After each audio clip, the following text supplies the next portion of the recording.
अस्सलाम वालेकुम नाजरीन इकराम, रोशनी लाइट चैनल की तरफ से आप सबको खुश आमदीद। 20 नवंबर को कुर्रलिश उस्मान को 3 साल मुकम्मल हो गए हैं। इस ड्रामे के कास्ट और क्रियो को बहुत बहुत मुबारकबाद। और आज की वीडियो कुर्रलिश उस्मान की किस्त नंबर 105 के हवाले से है, और वो खबर जो इस वक्त कुर्रलिश उस्मान के हवाले से हॉट टॉपिक है और सोशल मीडिया अकाउंट्स, पेजेस और ग्रुप्स में शेयर हो रही है कि बुरहान एल्ब का किरदार अब खत्म हो जाएगा। तो इस हवाले से भी तफसील से बात होगी। सबसे पहले मैं किस्त नंबर 104 के बारे में अपना मुख्तसर सा तज्जिया पेश करना चाहूंगी कि इस किस्त में माजी के फ्लैशबैक्स बहुत अच्छे लगे। तमाम किस्त का सबसे अच्छा मंजर काई कबीले में उस्मान बे का पुराना खेमा था, और ये बहुत जज्बाती कर देने वाला सीन था।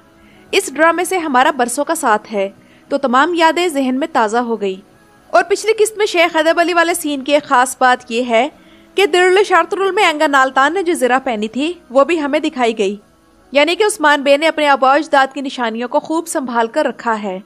और किस्त का सबसे अहम वाकया मरमराजिक कले की फतह है।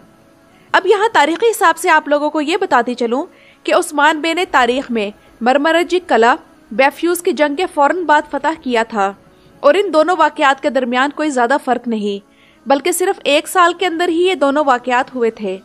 इस हिसाब से ड्रामे में अब बैफ्यूज की जंग की बारी है। उस्मान बे ने उलूफ के साथ जो कुछ इस किस्त में किया, तो इस पर मुझे कुरान की एक आयत याद आ रही थी कि मकर किया उन्होंने और तदबीर की अल्लाह ने, और अल्लाह की तदबीर सबसे बेहतरीन है। तो इसलिए उलूफ यानी शहर की तबाही के लिए पर तोल रहा था, मगर उधर मरमराजिक उसके हाथ से निकल गया। और नाज़रीन इकराम, महसूस हो रहा है कि अब कुर्रलिश उस्मान दोबारा अपनी पिछले फॉर्म में वापस लाया जा रहा है। सिर्फ उलूफ और उसका गैंग इसका मजा खराब कर रहे हैं। निहाद अल्तिन काया बहुत अच्छे अदाकार हैं, मगर वाइकिंग्स को शामिल करना अच्छी चॉइस साबित नहीं हुई, और हो सकता है कि इनके खात्मे के बाद कहानी अपनी असल की तरफ मुड़ जाए, जिनमें चंद अकसात तो लगेंगी। सबसे स्टूपिड बात फ्रिक की है, वो ये कि किस तरह वो फटाफट इतना भारी मेकअप और बालों का इतना मुश्किल स्टाइल बनाकर लंबे लंबे सफर करके वापस यानी शहर भी आ जाती है, और कोई भी इसका आना जाना नोट नहीं करता, जबकि इसके पास मेकअप उतारने के लिए उस जमाने में कोई जबरदस्त सी चीज है जिससे इसकी आंखों के ब्लैक मेकअप का कोई भी निशान बाकी नहीं बचता। और मुझे तो हैरत इस बात पर होती है कि हमें तो सादा से मेकअप पर 1 घंटा लग जाता है, जबकि इसका मेकअप इतना कॉम्प्लिकेटेड है, तो ये कैसे फटाफट हो जाता है। लेकिन नाज़रीन इकराम, अगर उलूफ मुसलमान होकर उस्मान बे का एल बन जाता है तो ये कहानी का सबसे जबरदस्त टर्न होगा। और ट्रेलर के हवाले से नई किस्त के बारे में ये सवालात पैदा होते हैं, क्या तुर्गुत उस्मान के खिलाफ हो गया है? ट्रेलर में उस्मान की आंखों में आंसू क्यों हैं? और उस्मान ने ट्रेलर के आखिर में कोनूर क्यों कहा? क्या कोनूर का किरदार खत्म कर दिया गया है? मरमराजिक कले का नया हाकिम कौन होगा? सल्जूकी सुल्ताना की एंट्री क्यों हुई है और ये कौन है? बुयुंदुर बे उलूफ के साथ क्यों जा मिलेगा? और क्या बेंगे खातून उस्मान बे की बेगमात को लड़ाने में कामयाब होगी? और आखिर में ये कि ओफिलिया का क्या बना? तो आइए सबसे पहले इसी से शुरू करते हैं। वैसे तो उलूफ ने ड्रामे में ये कहा कि इसकी लाश एम्परर को भिजवा दी गई है, लेकिन उलूफ की बात का एतबार नहीं किया जा सकता, इसलिए ओफिलिया की हो सकता है दोबारा एंट्री हो जाए।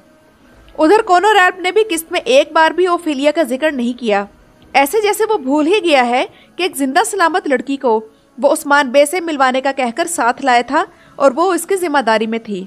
और यहाँ तारीखी तौर पर बात करें तो एंड्रोनिकोस की 3 बेटियां थीं, और इनमें से किसी का भी नाम ओफिलिया नहीं था। तो इसका मतलब ये है कि एक फर्जी किरदार था जो कि ख़त्म कर दिया गया। और मैंने अपनी पिछली किसी वीडियो में कहा था कि सल्जूकी सल्तनत के ड्रामे में मौजूदगी ज़रूरी है, और वाकई फिर सल्जूकी सुल्ताना की एंट्री भी करवा दी गई है। तो सवाल ये है कि ये सल्जूकी सुल्ताना कौन है और इसकी एंट्री क्यों हुई है? तो नाज़रीन इकराम, सुल्तान मसूद 1303 से 1308 तक दोबारा सुल्तान रहे। तो अगर मरमराजिक कले की फतह के हिसाब से हम देखें तो ड्रामे में इस वक्त 1302 के दौर में है।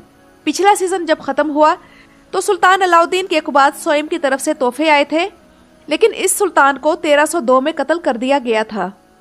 तो अभी तक तो कंफर्म नहीं है कि ये सुल्ताना इनमें से किस सुल्तान की बहन, बीवी या बेटी है। और ट्रेलर में इसे वालदा इस्माहान सुल्तान कहा गया है, जिसका मतलब है कि वो मौजूदा सुल्तान में से किसी की माँ होगी। लेकिन मजे की बात यह है कि उस दौर में ये टाइटल यानी वालदा सुल्तान सल्जूकी सल्तनत में इस्तेमाल होता ही नहीं था। ये टाइटल तो सुल्तान सुलेमान अव्वल की वालदा और सुल्तान सलीम की बीवी हफ्सा खातून के लिए इस्तेमाल किया गया, वो भी सुल्तान सुलेमान अव्वल के दौर में। اس سے پہلے سلطان کی ماں کو والدہ خاتون کہا جاتا تھا اور سلجوقی سلطنت میں بھی یہی ٹائٹل استعمال ہوتا تھا، اور اگر اس کی عمر دیکھیں تو یہ سلطان مسعود یا کیقوباد کی والدہ تو ہرگز نہیں ہو سکتی، اور اگر اسے ایسا بنایا گیا تو یہ محمد بزدیہ کی طرف سے ایک اور بڑی تاریخی غلطی ہوگی۔ اب سوال یہ ہے کہ سلطانہ کی انٹری کیوں ہوئی ہے؟ تو ناظرین اکرام، اس کی وجہ بویندر بے ہوگا، جس کے لکھے گئے خط عثمانی ریاست میں دخل اندازی کا سبب بنیں گے۔ سوال یہ ہے کہ مرمراجک قلعے کا نیا حاکم کون ہوگا؟ تو ناظرین اکرام، اس حوالے سے اندازہ یہ ہے کہ مرمراجک قلعہ اوکتم بے کو دیا جائے گا، جس پر بویندر بے کو اعتراض ہوگا، کیونکہ اسے امید ہوگی کہ چونکہ وہ قلعہ کی فتح میں شریک تھا اور سردار بھی ہے، اس لیے قلعہ اس کے حوالے ہوگا اور وہ یہ قلعہ الوف کو بیچ کر سونا کمائے گا۔ لیکن اس کا پلان تب ناکام ہوگا جب قلعہ اوکتم بے کے حوالے کرنے کی بات ہوگی اور وہ اسے اپنی بے عزتی تصور کر کے الوف کے ساتھ مل جائے گا۔ اب بات کرتے ہیں اس سوال پر کہ کیا ترگت عثمان کے خلاف ہو جائے گا اور کیا ترگت مرمراجک قلعے کا حاکم بننا چاہے گا؟ تو ناظرین اکرام، ترگت کے پاس تو پہلے ہی ایناگول قلعہ موجود ہے، جو کہ تاریخی طور پر مرمراجک قلعے سے بڑا قلعہ ہے، تو اسے اس چھوٹے قلعے سے کیا غرض ہو سکتی ہے؟ ایسا لگتا ہے کہ ترگت کو اس معاملے میں زبردستی شامل کیا جائے گا اور یہ بویندر بے ہی ہوگا جو ترگت کو اس معاملے میں شامل کرنے کا اور سلجوقی سلطانہ کے آنے کا سبب بنے گا۔ اور یہ بھی ممکن ہے کہ کوئی ایسی بات ہو جس کے بعد عثمان، اوکتم اور ترگت کی یہ چال ہو کہ ایک دوسرے کے خلاف ہو جائیں تاکہ غداروں کو ایکسپوز کیا جائے اور دوسری پارٹیوں کی نیت معلوم کی جا سکے۔ لیکن سوال یہ ہے کہ ٹریلر میں عثمان بے کی آنکھوں میں آنسو کیوں تھے اور انہوں نے کونور کیوں کہا؟ تو ناظرین اکرام، اس حوالے سے میں نے ATV کی ویڈیو دیکھی ہے جو کہ ٹرکش ٹرانسلیشن کے ساتھ ہے، تو اس میں کونوش کہا گیا ہے، کونور نہیں۔ کونوش کا مطلب ہے بولو، اور عثمان کے بارے میں پہلے بھی ایسے سین ہم کرولش عثمان میں دیکھ چکے ہیں کہ وہ تخت سے مخاطب ہو کر جذباتی گفتگو کرتے ہیں، تو میرے خیال میں اب کی بار بھی کچھ ایسا ہی سین ہے۔ ادھر بینگے خاتون ملہون اور بالا کے درمیان حسد کی آگ دوبارہ بھڑکانے کی کوشش کرتی نظر آئی، تو کیا وہ کامیاب ہوگی؟ تو ناظرین اکرام، ایسا معلوم ہوتا ہے کہ اس نے ملہون کے ذہن میں یہ بات داخل کر دی ہے کہ عثمان بالا سے زیادہ پیار کرتا ہے، اور آگے ملہون اور بالا کے درمیان پھر سے یہ بات فتنے کی آگ بھڑکائے گی۔ اب بات کرتے ہیں بوران ایلپ کی، جن کے جانے کی خبر تمام سوشل میڈیا پیجز اور گروپس میں پھیلی ہوئی ہے، اور اس بارے میں کنفرم ابھی تک تو کچھ نہیں ہے، لیکن جس حساب سے یہ افواہ پھیلی ہوئی ہے تو بالکل اسی طرح کا ماحول گوکتوک کی باری میں بھی تھا، اور پھر آپ لوگ جانتے ہیں کہ گوکتوک کا کردار ختم ہو گیا تھا، تو اس لیے ہم اس خبر کو ان آفیشیل کنفرم نیوز کہہ سکتے ہیں۔ اور شاید آپ لوگوں کو یاد ہو کہ اس نئے سیزن کے آغاز کی ایک ویڈیو میں آپ لوگوں سے میں نے کہا تھا کہ اگر عثمان بے کے کسی تاریخی ایلپ کو لانا ہے تو بوران کا کردار ختم کرنا پڑے گا، تاکہ وہ تاریخی تصویر جس میں عثمان کے ایک طرف کونر ایلپ اور دوسری طرف آکچا کوجا ہے تو ان کو جگہ مل سکے۔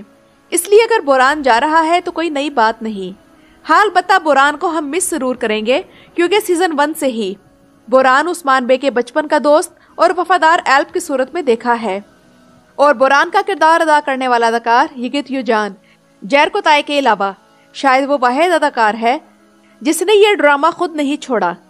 لیکن مداح یہ گلہ ضرور کریں گے کہ بوران کو نکالے بغیر بھی آکچا کوجا یہ سامسا چاوش کے تاریخی کردار کو لایا جا سکتا ہے، کیونکہ جس طرح ایرطغرل کے ساتھ بامسی کا فرضی کردار تھا تو عثمان کے ساتھ بوران بھی رکھا جا سکتا تھا۔